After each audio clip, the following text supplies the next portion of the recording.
समाचार विस्तार से। अमरावती जिले के संवेदनशील शहर अचलपुर में रविवार आधी रात के करीब तनाव की स्थिति पैदा हो गई। धार्मिक झंडों को हटाने को लेकर दो गुटों में विवाद के बाद पथराव किया गया। पुलिस ने तुरंत स्थिति पर काबू पा लिया। अचलपुर शहर में बीती रात से ही कर्फ्यू लगा दिया गया है। अमरावती जिले के सबसे संवेदनशील शहर के रूप में पहचाने जाने वाले अचलपुर में रविवार आधी रात के करीब झंडा हटाने को लेकर विवाद हुआ। शहर के प्रवेश द्वार पर खिड़की गेट और दूल्हा गेट पर हर साल विभिन्न धर्मों के झंडे फहराए जाते हैं। इस बीच कुछ असामाजिक तत्वों ने गेट से झंडा हटा दिया, जिसके बाद दो गुट आमने सामने आ गए और पत्थरबाजी भी हुई। विवाद बढ़ता देख भारी पुलिस बल की तैनाती की गई। SRPF और स्थानीय पुलिस ने समय रहते हुए हालात को अपने नियंत्रण में लिया। अचलपूर शहरामध्ये एका गटाने झेंडा फडकवल्यावरनं वाद निर्माण झाला होता। या वादाचं पर्यावसन दोन गटांमध्ये भांडणामध्ये झालं होतं। या संदर्भात अचलपूर पोलीस स्टेशनला 3 गुन्हे दाखल करण्यात आलेले आहेत आणि एकूण 16 आरोपींना अटक करण्यात आलेली आहे। सध्या परिस्थिती अतिशय शांत आहे। बंदोबस्त मोठ्या प्रमाणावर तैनात करण्यात आलेला आहे। अचलपूर शहर परतवाडा शहर या ठिकाणी कलम 144 नुसार संचारबंदी लागू करण्यात आलेली आहे। सर्व नागरिकांना विनंती करण्यात येत आहे, आवाहन करण्यात येत आहे की त्यांनी अफवांवरती कुठेही विश्वास ठेवू नका। जर त्यांच्या कानावरती काही बातमी येत असेल तर त्यांनी अगोदर पोलिसांकडून त्याची चौकशी करावी आणि त्यानंतरच त्याच्यावरती विश्वास ठेवावा। अमरावती जिले के अति संवेदनशील शहर अचलपुर में फिलहाल स्थिति नियंत्रण में है। शहर में जगह जगह पुलिस बल तैनात किया गया है ताकि कोई भी अप्रिय घटना न हो। फिलहाल अचलपुर और परतवाड़ा में लोग अपने घर के बाहर कम ही निकल रहे हैं।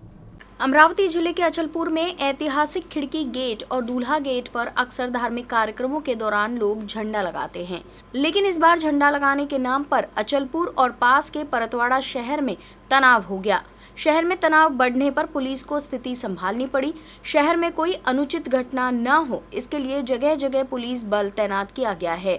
पुलिस बंदोबस्त के बीच अचलपुर और परतवाड़ा शहर में जिंदगी धीरे धीरे पटरी पर लौटने लगी है।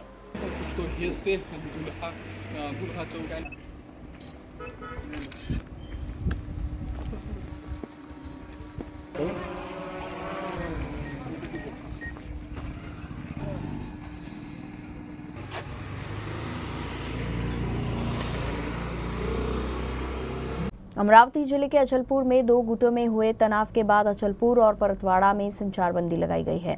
इस मामले को अचलपुर के विधायक और राज्य मंत्री बच्चू कडू ने भी गंभीरता से लिया है और इस तरह के विवाद को सुलझाने के लिए एक कमेटी बनाने का निर्देश दिया है।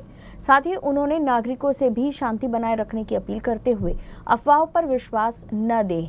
शहर के संवेदनशील इलाके में CCTV कैमरा लगाने की अपील की। तर तणाव आता बऱ्यापैकी शांत झालेला आहे। 25 ते 30 आरोपी अटक केलेले आहे आणि जी काही आता सगळ्या एकतर काही रेकॉर्डिंग आमच्याकडे आहे त्यानुसार काही कोण याच्यामध्ये कसा हस्तक्षेप करते सगळ्या बारीक चौकशी होईल।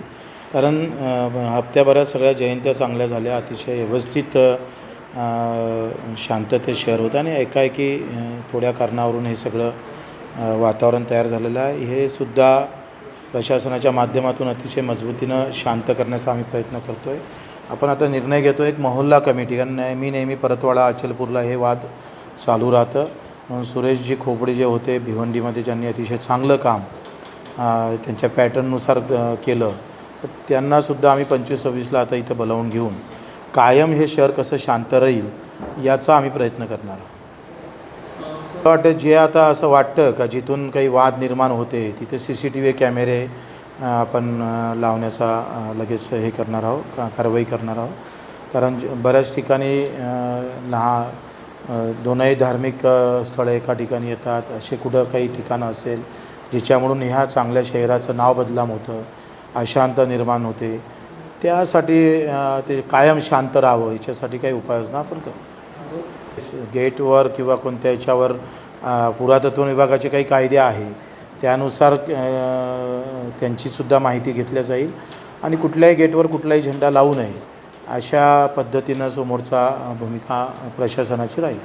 अमरावती जिले के अचलपुर में दो गुटों में मारपीट मामले में आसेगांव पुलिस ने भाजपा के प्रदेश प्रवक्ता शिवराज कुलकर्णी और भाजपा जिलाध्यक्ष निवेदिता चौधरी समेत कई पदाधिकारियों को शहर के बाहर सीमा पर ही गिरफ्तार कर लिया, जिससे भाजपा नेताओं में काफी नाराजगी है। अचलपुर में हुए हिंसा और तनाव के बाद सोमवार को भाजपा नेता अचलपुर पहुंचना चाह रहे थे, लेकिन पुलिस को लगा कि नेताओं के आने से अचलपुर शहर में फिर से तनाव बढ़ सकता है। इसीलिए भाजपा नेताओं को अचलपुर शहर के पहले ही उन्होंने हिरासत में ले लिया। चांदुर बाजार नाके पर आसेगांव पुलिस ने अचलपुर में कानून व्यवस्था बनाए रखने के लिए भाजपा प्रवक्ता शिवराय कुलकर्णी, भाजपा जिलाध्यक्ष निवेदिता चौधरी और अन्य नेताओं को हिरासत में ले लिया। पुलिस की कार्रवाई पर भाजपा नेताओं ने अपनी नाराजगी व्यक्त की।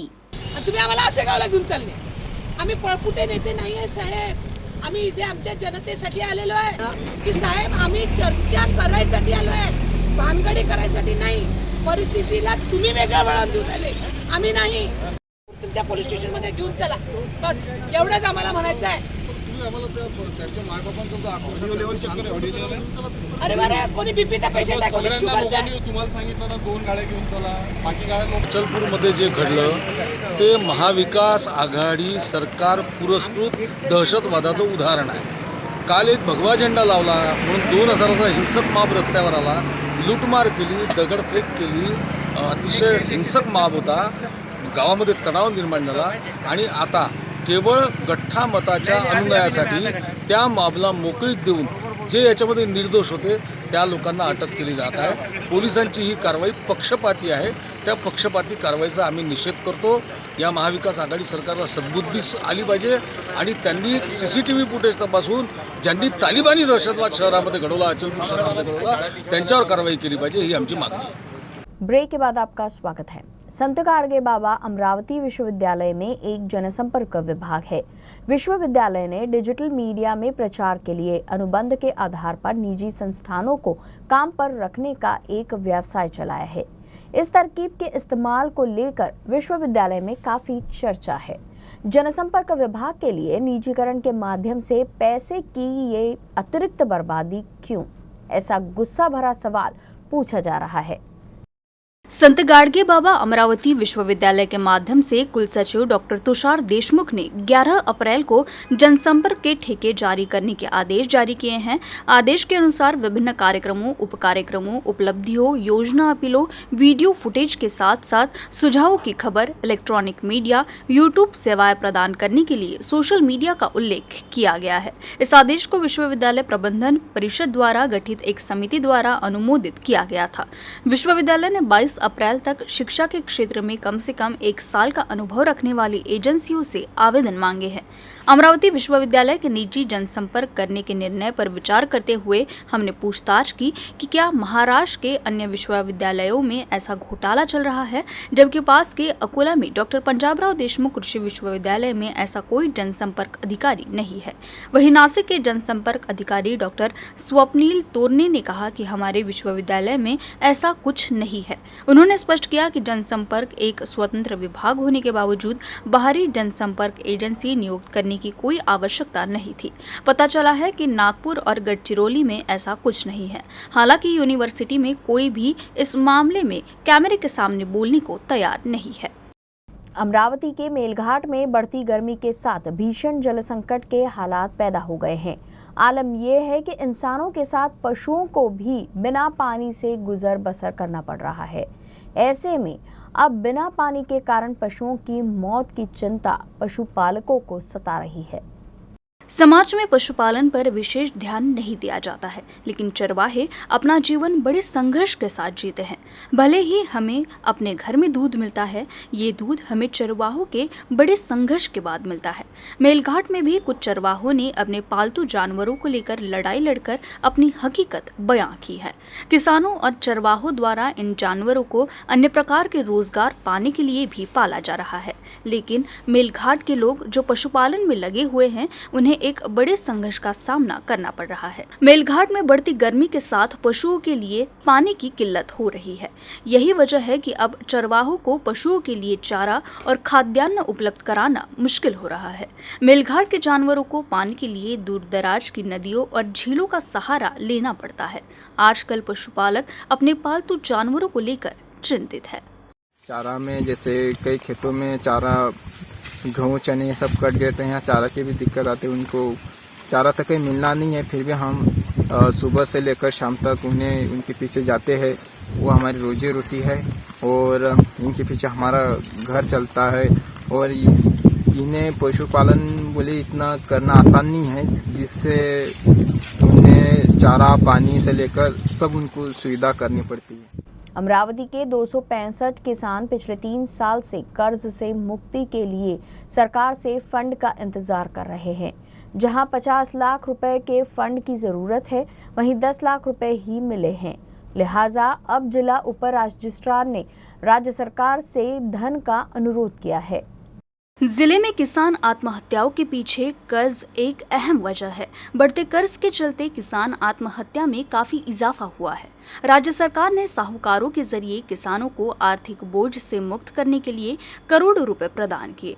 हजारों किसानों को राहत भी मिली। वहीं सरकार ने ऋणदाता के अधिकार क्षेत्र से बाहर के किसानों के लिए अलग प्रावधान करने का वादा किया था। इसी के तहत जिला उप पंजीयक ने साहूकारों और कर्जदार किसानों की सूची तैयार की। उन्होंने इसे 2019-20 में राज्य सरकार को भेजा था। हालांकि मार्च 2020 में कोरोना महामारी के कारण लॉकडाउन घोषित कर दिया गया था, इसलिए सरकार की तरफ से इस पर निर्णय नहीं लिया गया। अमरावती जिला उप पंजीयक के अनुसार जिले में ऋण माफी कोष के लिए 20 मार्च तक 85 ऋणदाता पात्र है और 132 ऋणदाता अपात्र।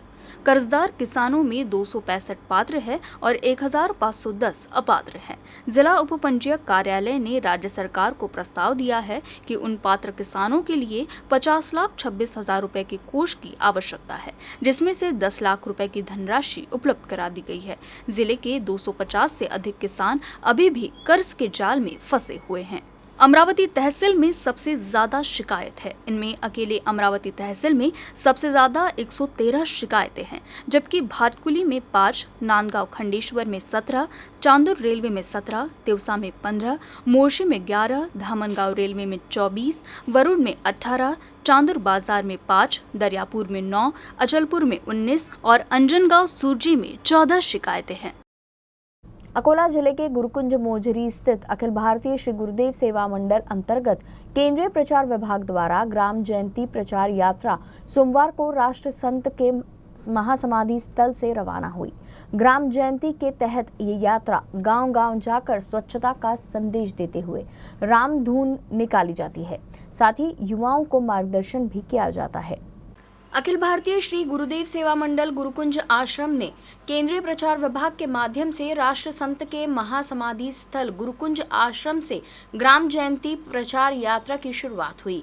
राष्ट्र संत तुकडोजी महाराज ने कहा था कि मेरा जन्मदिन किसी और तरह से नहीं मनाया, बल्कि ग्राम जयंती के रूप में मनाना चाहिए। इसी बात को अपनाते हुए केंद्रीय प्रचार विभाग द्वारा ग्राम जयंती मनाई जाती है। इसके तहत गाँव को साफ करने, राम धुन, युवाओं को जागृत करने, गांव को समृद्ध बनाने का प्रचार प्रसार किया जाता है। केंद्रीय प्रचार विभाग के प्रचार सेवाधिकारी दामोदर पाटिल गुरुजी के मार्गदर्शन में 2 प्रचार रथ के माध्यम से अलग अलग गांव का भ्रमण कर जन जागृत करेंगे। एक प्रचार यात्रा अमरावती विभाग के सुशील वनवे महाराज के नेतृत्व में अमरावती, अकोला, वाशिम, यवतमाल, बुल्ढाना जिले में, तो दूसरी प्रचार यात्रा नागपुर विभाग में विठ्ठलराव सावरकर गुरुजी के नेतृत्व में नागपुर, भंडारा, गोंदिया, चंद्रपुर, गढ़चिरौली जिले में प्रचार करेगी। अलग अलग जगह से होते हुए ये रथ 27 अप्रैल 2022 को वापस गुरुकुंज आश्रम में पहुंचेगी। इस यात्रा में एकनाथ गावत्रे, जीवन मेटकर, संजय वावरे, अशोक चरडे, राम राउत, नथुजी भोयर, महादेवराव भालेराव सहभागी हुए हैं। इस दौरान संस्था के सर्वाधिकारी प्रकाश महाराज वाघ, प्रचार सेवाधिकारी दामोदर पाटिल गुरुजी, रामकृष्ण हरि मंदिर के अध्यक्ष विलास महाराज साबळे, त्र्यंबक निचित, गजानन अजमीरे, पांडुरंग कड़ूकर, देवीदास साबळे, राजेंद्र पन्नासे मुख्य रूप से उपस्थित थे। ही ग्राम जयंती यात्रा दिनांक 17 आज या ठिकाणी समाधीजवळ संकल्प घेऊन प्रारंभ झालेली आहे। राष्ट्रसंत तुकडोजी महाराजांनी आपल्या जयंतीच्या निमित्ताने संपूर्ण महिनाभर ग्रामजयंती गावागावात साजरी करावी, माझी जयंती कोणी साजरी करू नये, त्या निमित्ताने ग्रामजयंती साजरी करावी असा जो संदेश दिला, तो संदेश या ठिकाणी हे गुरुदेव प्रचारक पाळते आहे। आज ही यात्रा या ठिकाणून प्रारंभ झाली। एक गाडी राष्ट्रसंत तुकडोजी महाराजांच्या चरणपादुकासह नागपूर विभागामध्ये थेट गडचिरोली, चंद्रपूर या भागामधून फिरणार आहे. दुसरी एक गाडी अमरावती विभागामध्ये थेट शेगाव बुलढाणापर्यंत ती जाणार आहे. संपूर्ण गावागावामध्ये जाऊन राष्ट्रसंतांच्या आदर्श ग्राम संकल्पनेचा, व्यसनमुक्तीचा आणि आदर्श ग्रामाचा संदेश घराघरात पोचवावा, गावागावात जावा आणि गावाची गावं अत्यंत चांगली व्हावीत, व्यसनमुक्त व्हावी, हा उद्देश घेऊन ही यात्रा या ठिकाणून प्रारंभ झालेली आहे. अमरावती जिले में खरीफ सीजन का औसत रकबा 7,28,112 हेक्टेयर है और इस साल 6,82,704 हेक्टेयर पर बुआई का प्रस्ताव है. पिछले साल 6,77,689 हेक्टेयर क्षेत्र में बुआई की गई थी. हालांकि कृषि विभाग का अनुमान है कि पिछले साल की तुलना में इस साल सोयाबीन और कपास का रकबा बढ़ेगा. खरीफ सीजन के दौरान जिले में उगाई जाने वाली प्रमुख फसलें सोयाबीन, कपास और अरहर है. इस वर्ष सोयाबीन 2,65,000 हेक्टेयर, कपास 2,35,000 हेक्टेयर और अरहर 1,23,000 हेक्टेयर पर बुआई की योजना है. इसके लिए 1,13,750 क्विंटल सोयाबीन के बीज की आवश्यकता होगी. तुअर के लिए 5,167 क्विंटल बीज की मांग का नियोजन करने की तैयारी है.